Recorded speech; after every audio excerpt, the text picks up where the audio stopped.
Во Грција во 1893 година е завршен Коринскиот канал. Во 1897 година започнува Грчко-турската војна во која Грција е поразена. Со мајскиот пуч во 1903 во Србија е направен атентат на кралот Александар Обреновиќ, зад кој стои организацијата Црна рака. На власт доаѓа Петар I од династијата Караџорџевиќ. Во 1894 е роден бугарскиот престолонаследник принцот Борис III, кој што подосна ќе стане бугарски цар.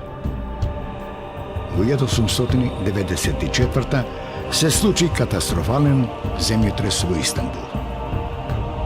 Македонија кон крајот на 19. век се наоѓала под отоманско владење. Таа била земјата која што меѓу првите ќе занеме под азискиот камшик, а меѓу последните ќе го изговори зборот слобода. Генерации македонци ги положија своите животи за слободата на својата татковина, но попусто свирепиот султан е поврел и од оганот. Приказната за Македонија почнувала од Босфорот и завршувала таму, во ќелиите и влажните визби натопени со крвта на македонските херои. Но, како одминувало времето, се раѓале нови генерации, нови идеи, нови поделби, додека балканските држави ги пуштале своите краци на султанско тло, болниот од Босфорот почнувал да старее. При крајот на 19. век, европска Турција живееше на стаклена калдерма, разнишана и подкршена од долгите и исцрпувачки војни. Последниот бастион беше Македонија. Оттаму Турција ги бранеше границите на своето владење. Под налетот на соседните млади и нови држави, турците ја поделија Македонија на 3 вилаети – Солунски, Битолски и Скопски. Целиот војен апарат беше наталожен во земјата на македонците, кои под маската на земјоделци и сточари ги криеја лицата на прекалени револуционери. Токму во ова време ќе се изроди генерација храбри мажи кои ќе го развијат бајракот на долго посакуваната слобода. Оваа генерација ќе биде сведок на падот на еден стар поредок и зачеток на нов, кој што таа ќе го основа, а во името на револуцијата, нивниот идеал, со срце, со пушка и со перо, ќе навести дека не е лесно да се живее по смртта. Во последната деценија на 19. век во Македонија започнала засилена револуционерна активност со центар во Солун. Летото 1891 година во Битола Дамјан Груев покренал акција за конспиративно организирање. Во 1892 година Иван Хаджи Николов во Солун размислува за создавање тајна македонска револуционерна организација. Кога Груев се вратил во Солун, дошло до поврзување на македонските интелектуалци. Тие формирале револуционерна група и одлучиле да создадат тајна револуционерна организација која што ќе го организира, ќе го подготви и ќе го предводи македонскиот народ во борбата за ослободување и за создавање самостојна држава Македонија. Тогаш пред нив се поставило прашањето за авторитетен, компетентен предводник лидер. Нивниот избор бил Гоце Делчев, кој во тоа време бил питомец на военото училиште. Гоце Делчев е човек кој што одиграл круцијално значење при воспоставувањето на организацијските канали кон Бугарија, а тие и се потребни на организацијата за да може оттаму да се врши и легална достава на весници, литература и се разбира најмногоце оружје. Тој е човекот кој што имаше и прво воено-стратегиско искуство. Тој беше школуван човек. Второ, со сите оние карактеристики негови, тој практично беше роден лидер, да биде или, како викаме, водач, кој што можеше да се наметне со својот авторитет. На нивната средба на Гоце Делчев му била представена идејата за создавање тајна македонска револуционерна организација. Делчев ја примил со воодушевување и се обврзал по завршувањето на военото училиште да се врати во Македонија за да се посвети на македонското револуционерно ослободително дело. На 23. октомври по стариот календар се состанале видните македонски интелектуалци: Дамјан Груев од село Смилево Битолско, професор Петар Поп-Арсов од село Богомила Велешко, професор Христо Батамџиев од село Гуменџе Ениџе Вардарско, професор доктор Христо Татарчев од Ресен, лекар, и Иван Хаджи Николов од Кукуш, и ја основале Македонската револуционерна организација.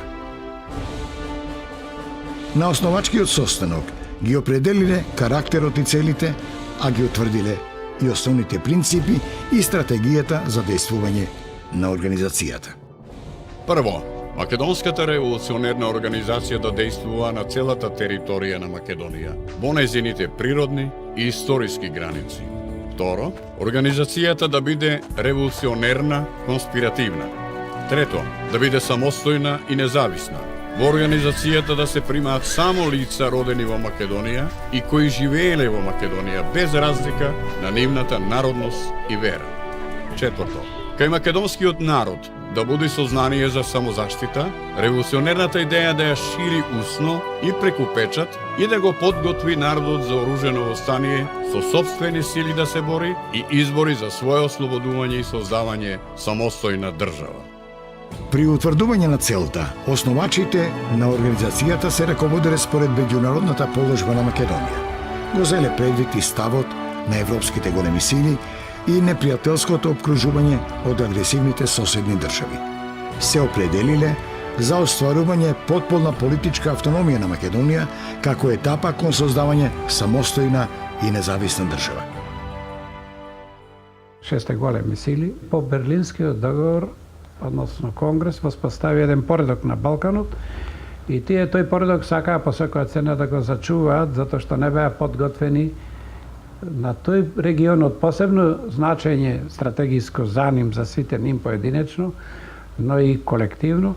Затоа тие настојуваа по секоја цена да се држи Македонија во составот на Смолинскиот држава.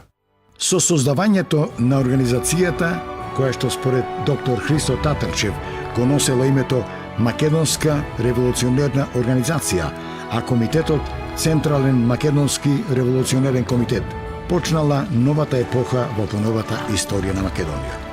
Ова е историски настан кој како патоказ трајно ја предодредил иднината на македонскиот народ како државотворен народ. На состанокот одржан на почетокот на јануари 1894 година во Солун бил усвоен уставот на организацијата подготвен од Петар Поп-Арсов. По усвојувањето на уставот се конституирал Централниот комитет со председател доктор Христо Татарчев, а за секретар бил избран Дамјан Груев. Централниот комитет веднаш започнал со издавање револуционерен вестник Востаник кој го уредувал Груев. До средината на 1894 година револуционерната организација била проширена во поголемите градови. Летото 1894 година од 27 до 29 август во Ресен се одржало тридневно советување на раководството на Централниот комитет со видни членови на организацијата. Советувањето било одржано за време на осветувањето на ново изградената црква Свети Кирил и Методий. Биде донесени приоритетните одлуки.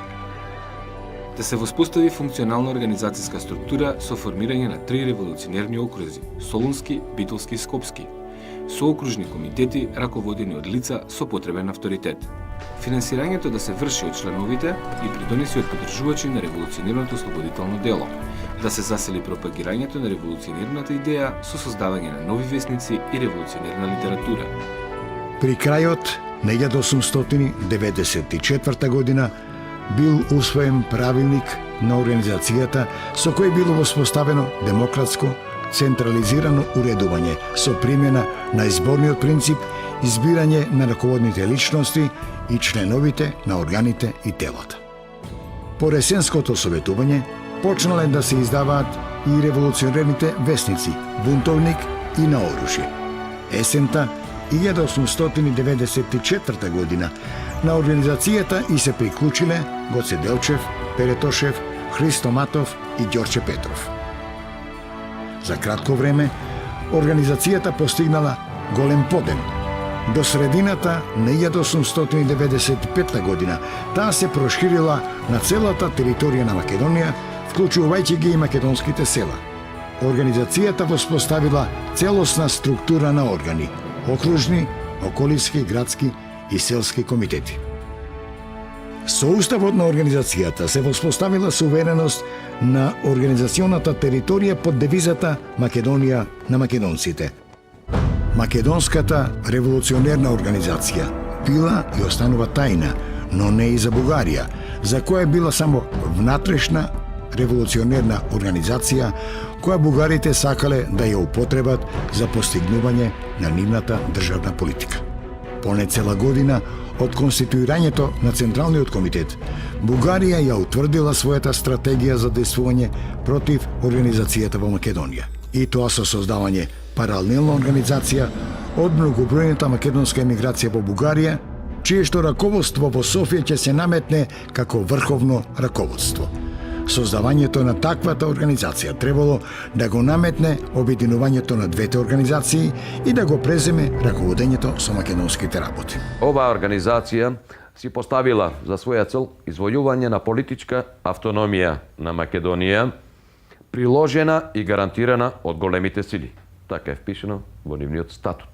Методите и начините до кои што треба се стигне за тоа се различни. И сето тоа е вред, доколку нема позадина. Меѓутоа, овде имаме голема позадина, а тоа е поддршката од бугарските политички кругови за оваа акција на самиот комитет. Врховниот комитет се стави во служба на бугарската државна политика и бугарска државна политика сметаше преку тој комитет дека ќе превземе раководењето со македонската револуционерна организацијата во Македонија и полека ќе моделира, ќе прилагодува на потребите и интереси на бугарска државна политика. Во декември истата година, во Софискиот комитет влегле активни и резервни офицери на бугарската војска под председателство на генералот Даниил Николаев, со што Софискиот комитет објавил дека го презема раководењето со македонското ослободително движење.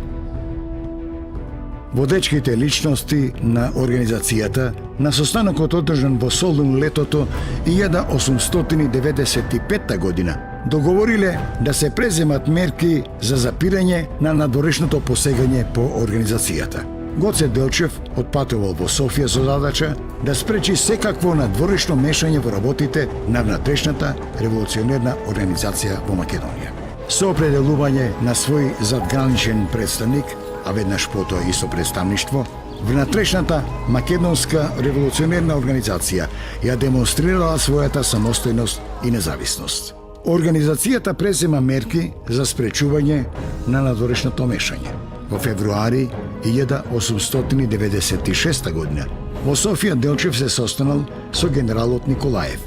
Го предупредил дека револуционерната организација во Македонија била и останува самостојна и независна, единствен легитимен представник на Македонија и дека нема да дозволи мешање во внатрешните работи.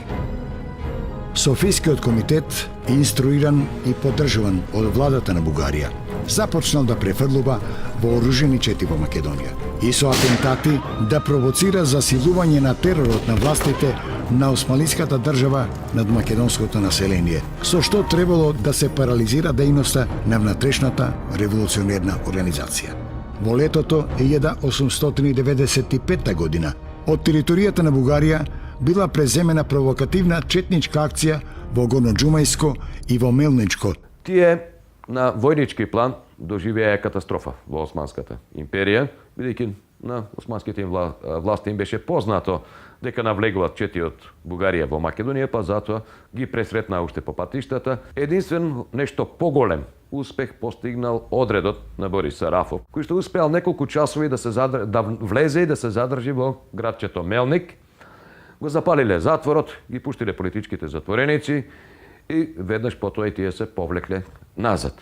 Оваа провокација, овој настан и овој успех на Сарафов во Мелник подосна послужил како аргумент за да се оправда срамот и неуспехот на останатите дружини кои што навлегле во Македонија и затоа е наречена Мелничко востание.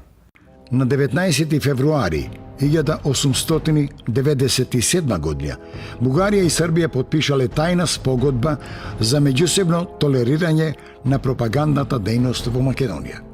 Во истото време, бугарската влада почнала да презема конкретни мерки против внатрешната револуционерна организација. Бугарската екзархија и Софискиот комитет по налог од бугарската влада со активно учество на подполковникот Анастас Јанков, кој што бил доверливо лице и личен пријател на бугарскиот кнез Фердинанд, организирале формирање на тајно бугарско револуционерно братство внатре во Македонија.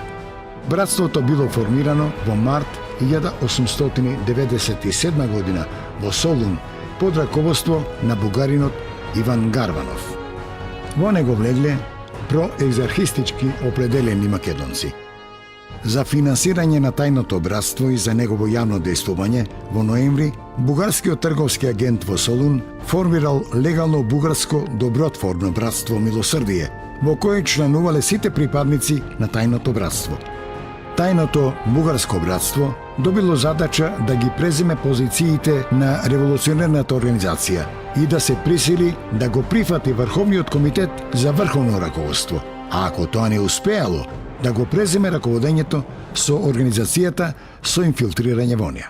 Кога сето тоа не успеваше, беше формирана, се обидува да формира натре паралелна организација. Тоа Бугарското револуционерно братство во Солун. Начело со Гарванов, бугарин, етнички бугарин кој што дојде, беше пратен со таква мисија во Македонија. И тој формира едно јадро во Солун, меѓутоа успе и во внатрешноста, подржувано од дипломатското представништво, од екзархијата, дури во внатрешноста на Македонија во поедини места да се формираат нивни, така речеме, филијали или групи. За намалување на незината отпорност, братството започнало со разоткривање на мрежата на организацијата и со елиминирање на незините водечки личности. Тоа стана многу опасно за револуционерна организација, додека однадвор се дејствуваше, многу полесно се спречуваше, а сега кога внатре се појави, тогаш се постави прашањето за односот. На неколкуте советување на Централниот комитет дури се завзеде став да се за пресметка со оним за нивна ликвидација. Меѓутоа, за да не дојде да се предизвика внатрешни судри во Македонија, оние што, да речеме, поумерените составовите во револуционерниот во Централниот комитет завзела став дека треба да се постигне договор, односно тие да се интегрираат во организација.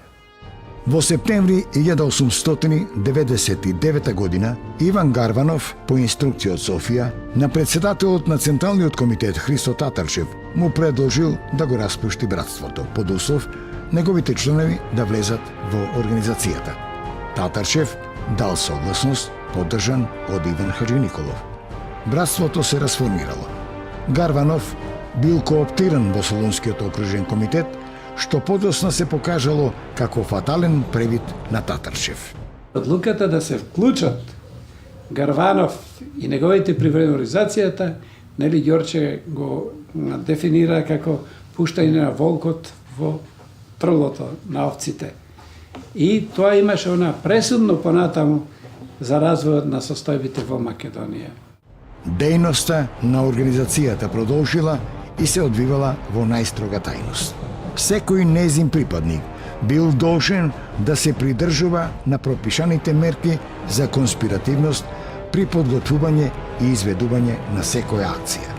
За обезбедување на конспиративноста на внатрешните врски биле воспоставени курирска служба и тајна пошта.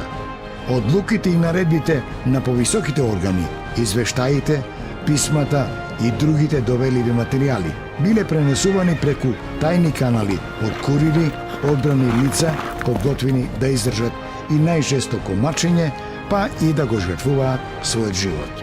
Тоа е посведочено со настанот од 19. април 1896 година во Битола, кога Дон Стојанов при пренесувањето бомби бил откриен. Откривањето е сосема случајно, него го направиле колџиите од режијата за тутун, барајќи илегално шверцување на тутун во товарот на Доне, всушност откриле бомби. Доне е затворен, меѓутоа и покрај сета тортура што е спроведена над него, тој не признал ништо и власта не успеала да открие буквално ништо, иако биле спроведени опсежни истражни дејствија и во Битола и во Штип.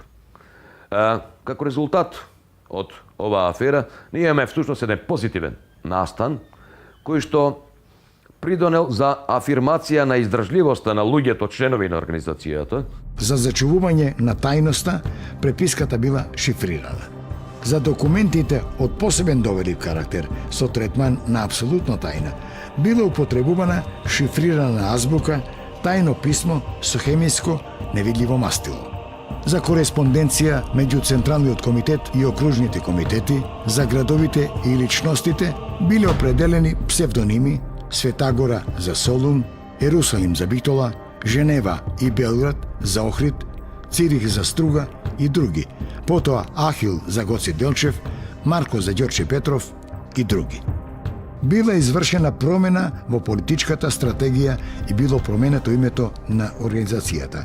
Таа била преименувана во тајна Македонско-Одринска револуционерна организација. Со усвојување на уставот била воведена нова поделба на реони.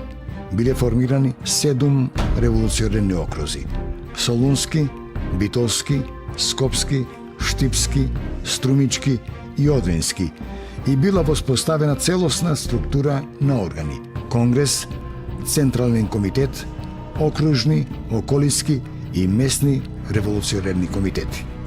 Организацијата кадровски станува помоćна и поголема со постепено формирање на своји оружени сили. Со уставот, окружните и околиските револуционерни комитети биле задолжени да формираат вооружени чети. Се поставува прашањето како наеднаш да се создадат тие чети, кои ќе бидат луѓето што ќе бидат врбувани во нив, кои се тие што ќе бидат поставени на чело на четите. Па во таа смисла се зема за пример четата на Михаил Апостолов Попето. Тој всушност во прво време добило властување од Централниот комитет и представува еден вид на четничка школа. Затоа многу често се користи терминот четничкиот институт. Во неговата чета биле испраќани помлади, поинтелигентни луѓе, кои што со својата активност во меѓувреме биле компрометирани пред власта и не можат да обстојуват како легални членови на организацијата.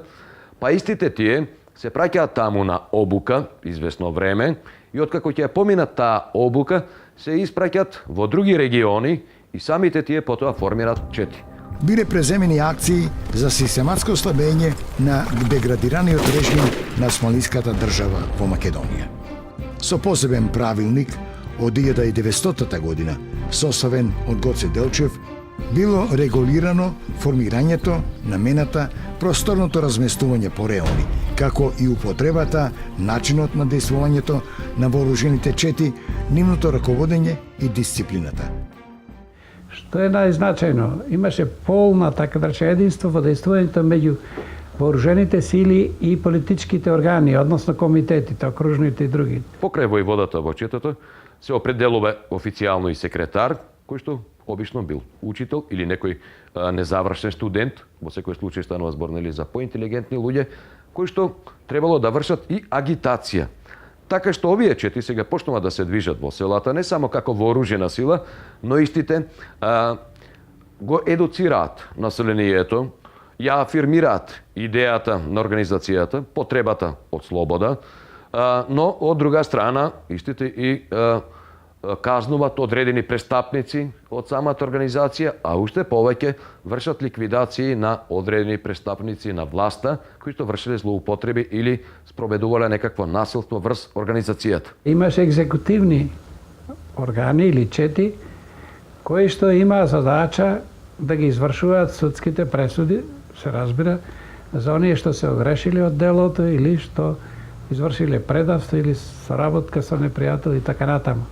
Вооружените сили влегувала и селската милиција, реонската и местната милиција на селото, со што се создавал специфичен систем на масовни вооружени формации. Селската милиција ја представувале организирани селани со оружје кои ги извршувале секојдневните работи, како и останатото селско население. Таа се активирала по потреба да го заштитува населението во районот, да действува со помош на постојаните вооружени чети при нивните борбени акции, да го обезбедува населението и населеното место и објектот во кој се одржувале политичките собири, состаноци, советувања или конгреси. Од едноставна причина што селското население, кое што е масовно во Македонија, мора да признаеме дека во тој период, речиси 80% од скупното население живее на село, многу полесно ја восприма конкретната идеја. За нив, идејата за автономија и сето онаа друго што било расправано на теоретско ниво е абстрактна идеја. Тие тешко ја воспримат. Меѓутоа, кога тие ќе почувствуваат дека во нивното село доаѓаат нивни луѓе, познаници, кои што се осмелиле да се спротистават на власта и шетаат со оружје и се спротиставуваат на власта, тогаш веќе ослободителната идеја за нив добива конкретен материјален израз. И само така можеше да функционира и да се обезбеди цврстина на организацијата. Значи, гледајќи од овој аспект, има навистина на современа воена организација со целокупната структура што имаш и на политички план, се разбира, од Централниот комитет, преку окружни комитети, градски комитети, местни комитети, селски комитети. Таа е таа политичко-воена структура на организацијата. Најстрого се забранувало и се казнувало самоволието, како и преземањето самостојни акции за предизвикување бун што можел да доведе до предвремено востание. За грешки и престапи, за повреда на редот и дисциплината, за дезертерство биле изрекувани исти казни и за началникот, и за војводата, и за комитата. Најтешката смртна казна била предвидена и се изрекувала за издавање тајна со тешки последици за организацијата. Важно е да се каже дека има и, така да речеме, известителни органи и контраизвестителни кои имаат за задача такви организирани чети, тајни кои што го следеа не само непријател за да собираат информации каде како се распоредени армиските сили, полициските и други, како се движа, кога ќе презема акција за гонење на четите и на така натаму, туку ги следеа и сопствените луѓе во организацијата, за да видат, заради тоа што често се случуваше предавство. И на тој начин, посебни судските органи ги излекува судските праси. Гоце Делчев, творецот на воената организација наречена Четнички институт, раководел со организирањето, вооружувањето и опремувањето на вооружените сили во својство на врховен воен ревизор. Тој вршил распоредување на војводите, ги определувал реоните на движењето на четите. Организацијата забрзано се вооружувала. Окружните комитети организирале обезбедување на оружјето, револвери, пушки, муниција и експлозивни материјали. Тајни работилници за производство на куршуми, бомби и други борбени средства имало и во селата Дедино, Радовишко, Смрдеш, Костурско и во пограничното село Сабјар, Ќустендилско.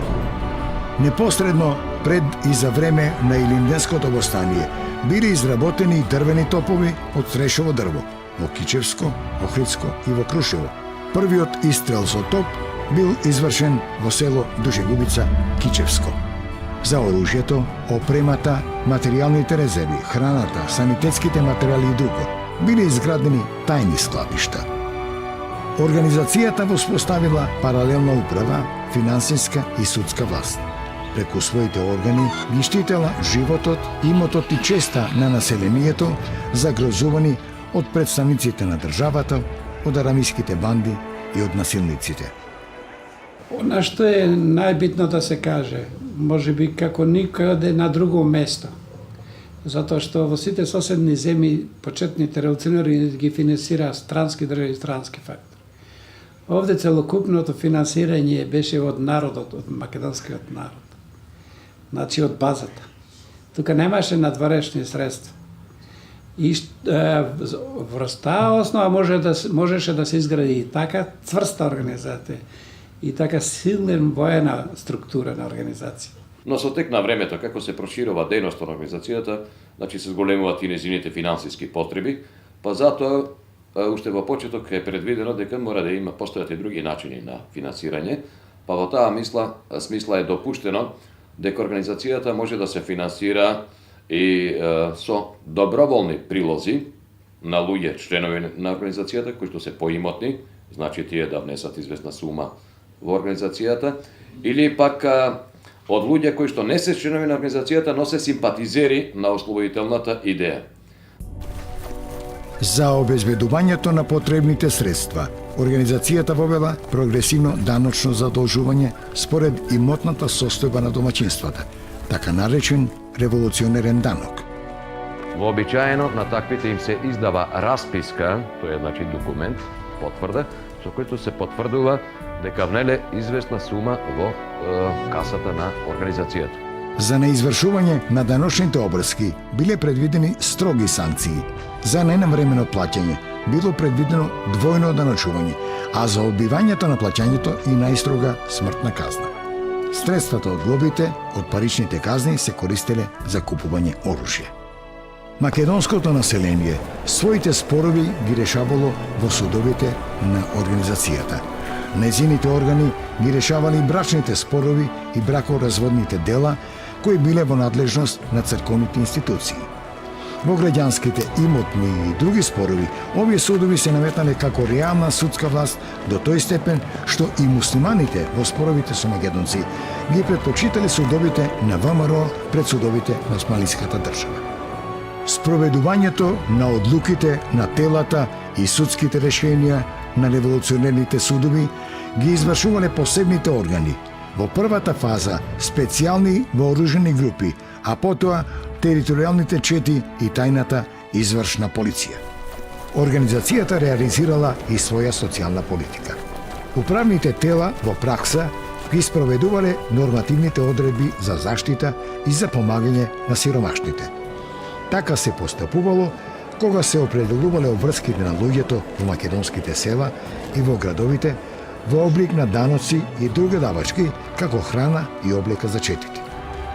Сите слоеви на македонскиот народ имале интерес за отфрлање на власта на османлиската држава и за создавање македонска држава. Организацијата прераснала во масовно народно ослободително движење. Била создадена македонска тајна држава во османлиската држава. На 21 јуни, 7 јули, по нов календар, 1901 година, на Иванден, во манастирот Света Петка, во село Велгошти, Охридско, при осветувањето и давањето благослов на чета на организацијата, свештеникот Анастас Стемјанов рекол: Ја осветувам и ја благословувам воскреснатата Самуилова војска. Организацијата прогласила суверенитет и територијален интегритет на Македонија. Вооружените чети на Врховниот комитет од Софија биле прогонувани и враќани во Бугарија, давајќи на знаење дека организацијата е единствениот легитимен политички представник на Македонија и воен фактор што требало да се респектира. Од таа позиција, организацијата ги определила своите односи со соседните држави и со другите надворешни фактори, а со тоа и со својата надворешна политика. Надворешната политика ја спроведувала преку задграничните представништва во Софија од 28 декември 1895 година, во Атина од 1900 година и преку комитетот во Цариград и тајните кружоци на македонските студенти во Русија. До почетокот на 1903 година македонскиот народ идејно и морално бил подготвен за секакви жртви за ослободување и за создавање своја држава. Битолскиот владика на грчката Цариградска патријаршија на 20. јануари 1903 година известувал: Луѓето во Македонија се занесени од суетни надежи за скорешна независност во едно автономно кнежество. Во предилинденскиот период најголемо значење и со најдалекусежни последици е Солунската провала, која што настанала во почетокот во јануари 1901 година. Поводот е банален. Неколку мина помлади активни членови од Централниот комитет престојувале во една гостилница и веројатно во една релаксирана атмосфера разговарале поопуштено за многу работи од ослободителното движење, при што гостилничарот, кој што бил грк, го соопштил тоа на власта и започнува потрага по нив. Како последица на целата оваа провала се уапсени сите членови на Централниот комитет, меѓу кои Христо Татарчев, Иван Каджиниколов, Пере Тошев и Христо Матов. Практично немаше Централен комитет. Сите членови на Централниот комитет беа осудени и испратени на заточеништво, во Мала Азија, и на тој начин практично беше извршен формален преврат во организација. Последен од нив на слобода останал Иван Каджиниколов, кој што во момент на очекување на соственото апсење ги предал шифрите, печатот и се друго во рацете на Иван Гарванов. И сега Гарванов си вклучи неколку своји луѓе, за да го, така наречеме, комплетира, така да речеме, Централниот комитет. И веднаш првата задача му беше да ја реализира онаа стратегијата на надворешниот фактор. Да се донесе, да се издейства донесена одлука што побрзо се крене восстание. Во септември 1902 година Врховниот комитет одлучил да испровоцира восстание со цел да се ослаби револуционерната организација. На 23 септември добро вооружени чети предводени од офицери на бугарската војска под раководство на генералот Иван Цончев навлегле во Џумајско и објавиле восстание. Со оваа провокација беше нанесена значајна штета на македонското ослободително движење воопшто, затоа што со овие чети всушност беше саботирана идејата за масовно восстание, идеја за која што работеше македонската револуционерна организација. Освен тоа, со оваа провокација беа испровоцирани османските власти кои што спроведоа жестоки репресивни мерки во сите оние региони каде што дејствуваа врховистичките чети и беше спроведено масовно разоружување на населението. Од друга страна, со масовниот терор и репресалиите кои што ги спроведе власта во овие региони, беше демотивирано населението од тој крај. И уште повеќе мора да имаме во предвид дека од горно-џумајскиот регион, односно од североисточна Македонија во тој предел, се појави голем бран на бегалци, некаде околу 2000 луѓе заминаа на територијата на Бугарија како бегалци.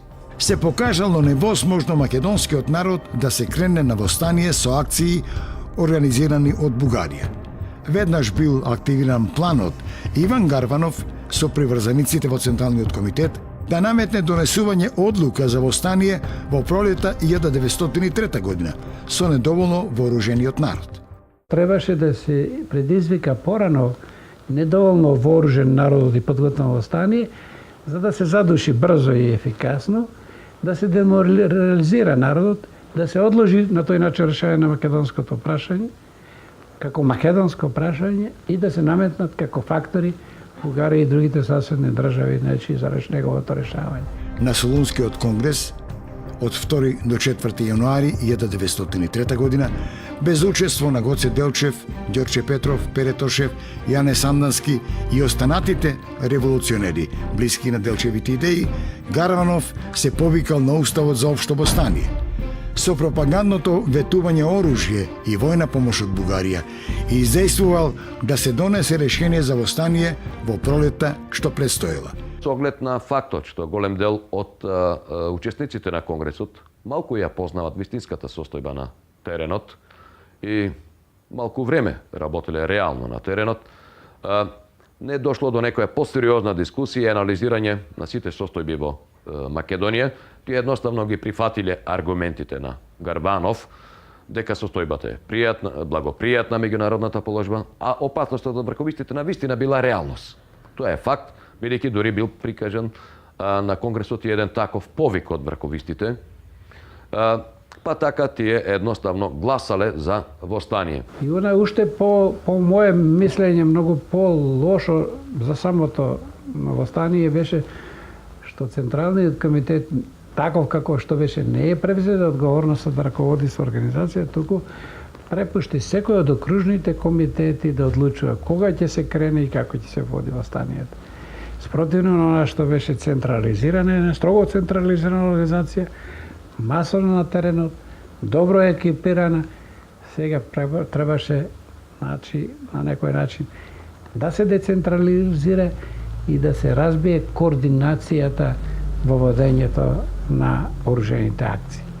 За восстание била крајно неповолна и внатрешната и меѓународната ситуација. Османлиската држава никаде не била војно ангажирана, а сите европски големи сили биле против нарушување на незиниот внатрешен поредок и на мирот во Македонија, а со тоа и на мирот на Балканот.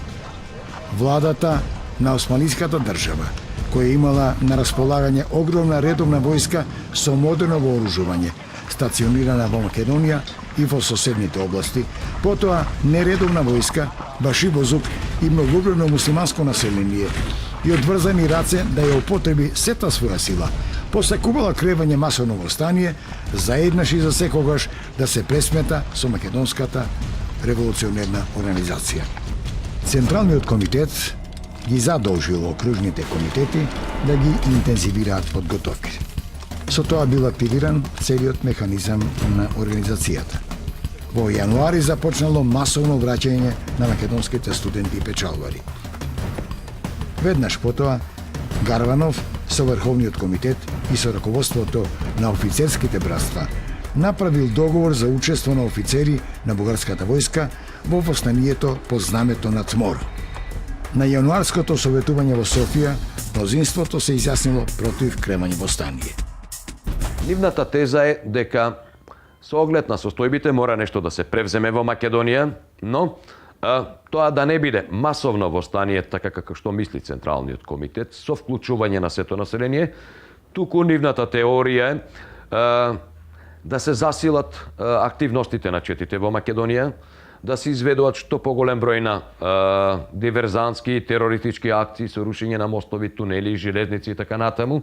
Да добие карактер на герилско или, како велиме, партизанско војување, за да не се излажи на уништување целиот македонски народ. Или како што тоа Ѓорче Петров го наведува, го нарекува перманентно восстание, без тоа официјално да биде објавено, без да биде вовлечено сето население во него. Гоце Делчев велеше дека кревањето на предвремено или неподготвено восстание значи злочин спрема сопствениот народ, да го подложиш на масакрирање од страна на силите на Османлиската држава.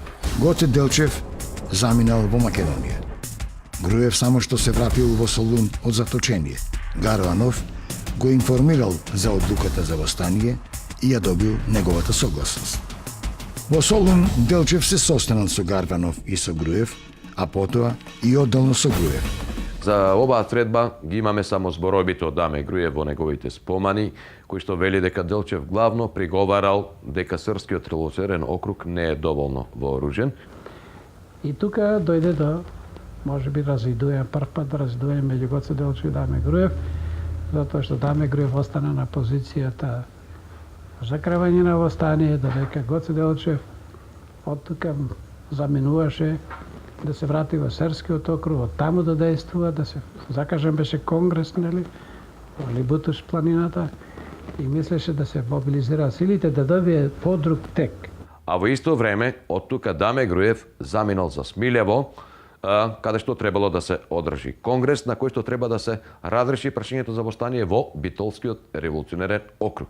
Што значи, можеме да заклучиме дека од средбата помеѓу Груев и Делчев во Солун произлегла нивна спогодба за заеднички настап, секој во еден од окрузите каде што ќе се одржи конгрес и каде што ќе ги разрешат прашањата. Делчев се упатил во Серскиот револуционерен округ на окружниот конгрес закажан за 6 мај во Ловченската корија.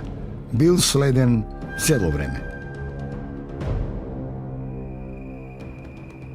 Тогаш бил активиран планот за негово ликвидирање. Пред пристигнувањето во селото Баница Серско, каде што го чекале Димитар Гуштинов и Михаил Чаков со своите чети, како и Димо Хаджидимов. османлиските армиски сили го блокирале селото. Во борбата на 4. мај 1903 година Делчев бил убиен.